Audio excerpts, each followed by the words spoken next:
Bismillahirrahmanirrahim. Assalamualaikum warahmatullahi wabarakatuh. Baik, hari ini kita masuk pertemuan kedua tentang jaringan syaraf tiruan. Hari ini materinya tentang jaringan HEP ya. Jadi jaringan HEP ini berbeda dengan McCulloch-Pitts, dimana kalau McCulloch-Pitts kemarin ini ada input, bobot dan output ya. Kalau misalnya di jaringan HEP ini ada bias atau bias. Kemudian jaringan HEP ini juga menggunakan fungsi aktivasi threshold yang nilainya sama dengan 0. Nah, ini arsitektur jaringan HEP ya. Perbedaan arsitektur jaringannya ini ada penambahan bias di sini, yang mana juga ada bobot biasnya. Kemudian ini adalah tahapan pengenalan pola dalam jaringan HEP ya, nanti bisa dibaca. Kemudian paling di sini perbedaannya ada kita mengupdate nilai bobot. Ini ada update nilai bobot yang rumusnya itu bobot yang lama ditambah dengan perubahan bobot. Nanti seperti apa caranya nanti kita lihat di halaman selanjutnya. Kemudian di sini ada nilai threshold di mana ada nilai 1 dan 0. Ini tergantung pada nilai netnya ya. Nah, ini ada contoh untuk mencari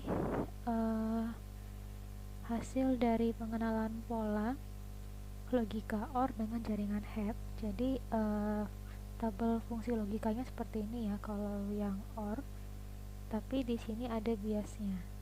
Nah, output yang diharapkan ini sekarang namanya menjadi target ya. Nah, bias ini biasanya memang semua satu. Nah, kita lihat dulu bagaimana cara menyelesaikannya.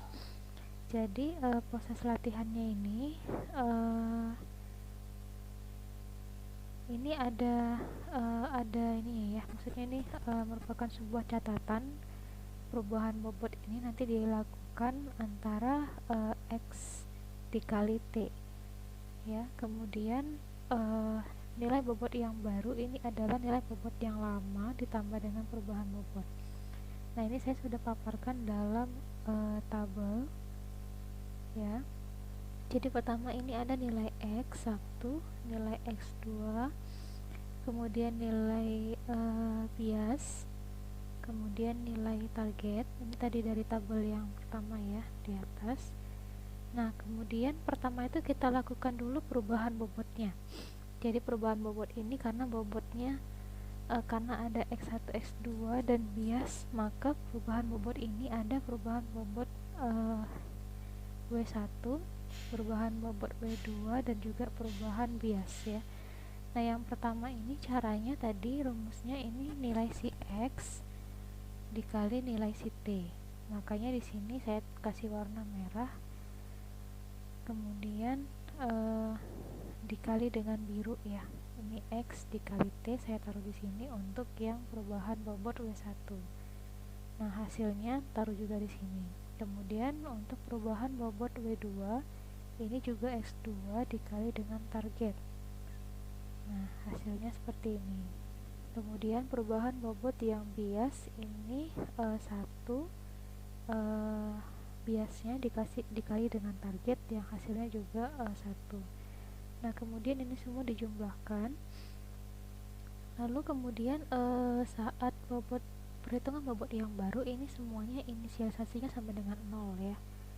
Inisialisasinya sama dengan 0. Jadi untuk mengisi perubahan bobot di sini dan di sini, ini adalah penjumlahan antara 0 ditambah 1 sama dengan 1, 0 ditambah 1 sama dengan 1, 0 tambah 1 sama dengan 1. Nah, seterusnya demikian.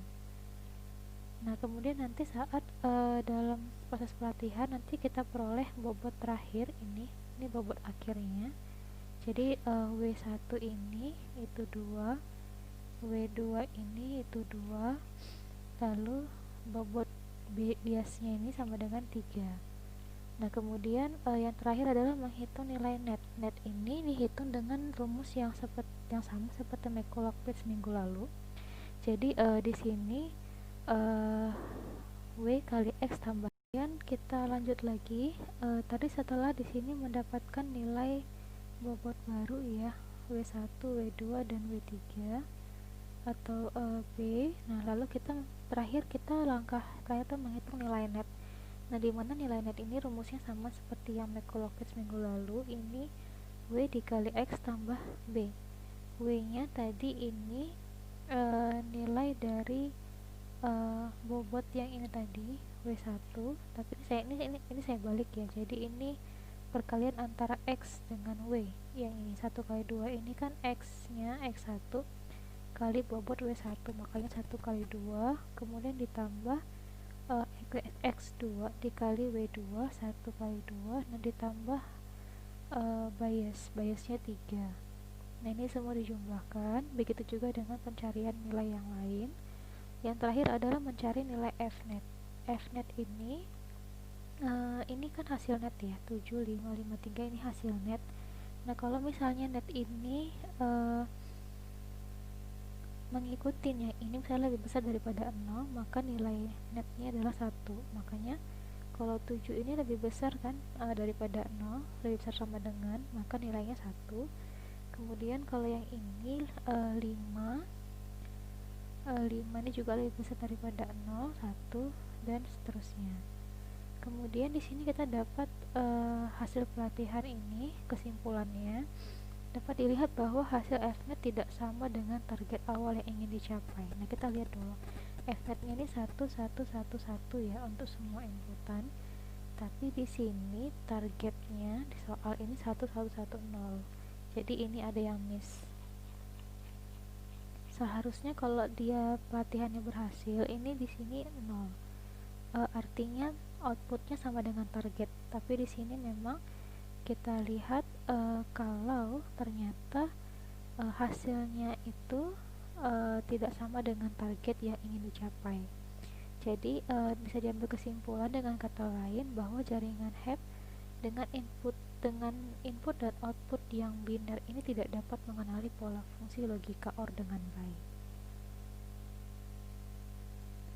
Nah, itu mungkin perhitungan jaringan HEP dengan input output biner ya. Nah, kalau yang seperti ini input outputnya bipolar. Jadi kalau bipolar ini kan dia yang 0 ini dianggap 1, yang min 1. Jadi 1 0 1 0, 1 min 1, 1 min 1. Nah, ini nanti dapat dicoba sendiri ya untuk pelatihan kedepannya. Oke, itu aja materi hari ini. Terima kasih.